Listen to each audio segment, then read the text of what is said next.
Hi everyone, welcome back to another week of ABA with Vic. Before we begin, go ahead and click the subscribe button so that every week you can receive weekly videos of ABA with Vic. This week's topic is visual supports. Visual supports form part of the teaching strategies. We're in the second part of 3 for teaching strategies. Visual support is the key component in supporting a routine in the classroom as well as in the home. Last week, we went over how the physical structure of the environment can support individuals with autism. We spoke about how the design, the layout, and the location is a great way to organize a classroom or even different settings. Visual supports also play this role. By placing in environmental arrangements, these visual supports can be placed strategically around the classroom or the home so that the student can follow them throughout their day. When working in the classroom, what I have observed when working with teachers is that usually they place visual supports around the classroom to help the students go about their day and actually cue them for certain activities. A visual schedule will tell students with autism what activities are about to happen and in what sequence. If you create a visual schedule, make sure that it is arranged from left to right or top to bottom. Think of the time that you were in middle school or high school. I remember when I was in middle school and I received my daily schedule. When I looked at my schedule, I saw that my schedule was detailed from top to bottom, and I knew automatically that the first class was the first class I had to attend. I also noticed that the bottom class was the last class I had to attend for the day. So think about the same procedure. Think about how a schedule made your day so much easier. Use this reflection to compose a daily visual schedule. Now we're going to see an example of a visual schedule. So here we have the daily schedule for the students in this classroom. What we could see is that the schedule is set up from top to bottom, and that actually outlines the student's routine. For example, I could see that the student has to first go to the restroom, then have breakfast, and then apparently go to this blue or green table, following their outside break, their lunch, and then eventually go home. And here we have a closer look up at the schedule. We do see that the schedule is clear and concise with minimal distractions, and it is important to always remember to just keep the schedules to the point so that the student understands where they're supposed to go and what activities they have already completed for the day. Now remember that visual schedules are supposed to be clear, concise, with minimal distractions. By having the schedules be clear and concise, it will decrease the levels of anxiety on a student. And also, it can prevent challenging behaviors. It also clarifies that activities come at specific time periods. Always remember to follow the visual schedule yourself. Do not deviate or make dramatic changes. One thing that you could do is to organize the visual schedules after school so that they could be ready for the next day. You could also develop visual cues around the classroom to help support your student. And here we also have an example of how visual cues support the student.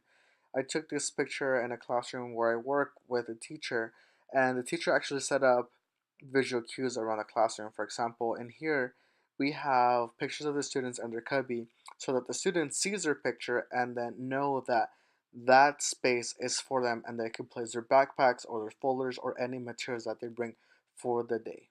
And here we have another example of a visual cue. We have this image where a picture of a student is placed on the desk so that the student knows the student is supposed to be sitting there. The student comes up to the desk and sees their picture and says, "Oh, this is where I'm supposed to sit at." Remember that visual cues are supposed to be placed throughout the classroom. Here we also have a schedule placed in the classroom. It's not a visual schedule, but it gives a student knowledge about what time a certain activity is supposed to be conducted. Then in the door, we also see that there's a stop sign.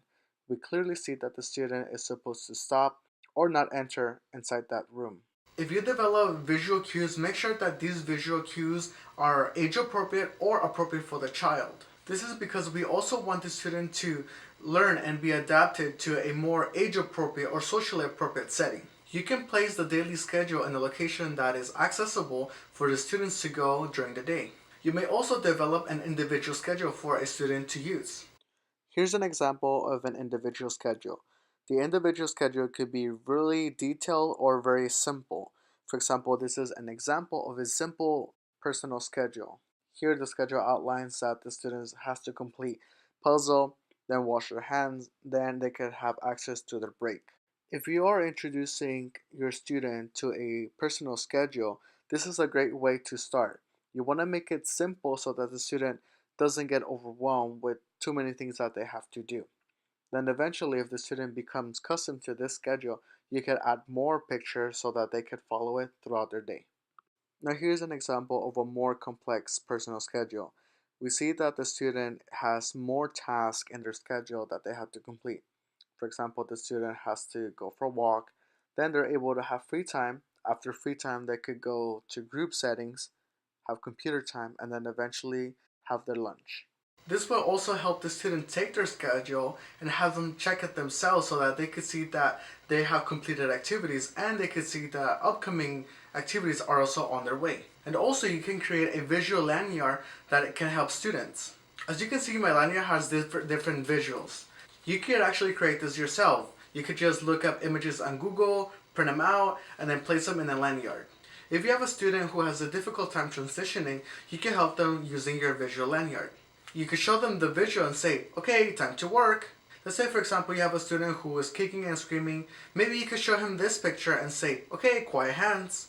You can create this lanyard as detailed as you like, but the sole purpose is that there are visuals that actually help support the student and that the visuals are functional for the student. Also, around the classroom, what you want to do as well as in the home, you could place visual cues that will help the student transition from different locations.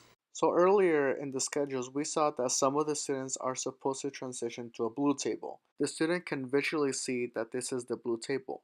We see blue chairs, a blue paper, and also this blue table is ready to go with their materials, and also in the surroundings, it has minimal distractions, which is very beneficial for the student's education.